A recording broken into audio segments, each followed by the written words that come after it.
whenever you write or tell a story, like storytelling or kind of Ooh. trying to have a podcast of an idea, I think it's really powerful, especially for people who are perhaps interviewing for a role or trying to change jobs.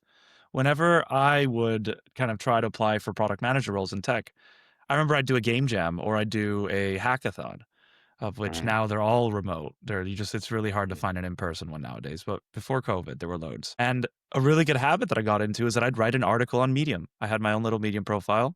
And like you just go Okay. through, this is what happened, this is what we did, this was a problem, this was hypothesis, blah, blah, blah. You structure it.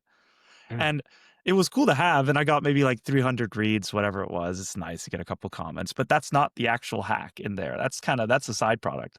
The real benefit is then when you drop into an interview, stuff's in here because you sat down, you Yeah. wrote it, because you went on a podcast and talked about it, because you Mm. decided to somehow tell a story around it. When you get to that interview and they ask you, give us an example of, Yeah. you're just gonna sell it so well because you've taken the time to write it down. And That I is tell this so to right. everyone for the portfolio, try to tell a story because you will ingest that story and you will recount it that much better later Yeah. on. That actually is such a good point. I hadn't even thought of it that way. Like, Oh, for yeah, me, it because was essential for me.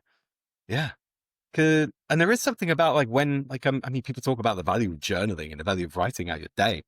'Cause you have to clear your thoughts to get it to configure it into words, and so so I guess like when you write those Medium articles, like, it's not just putting the game jam on. It's like you understand it more.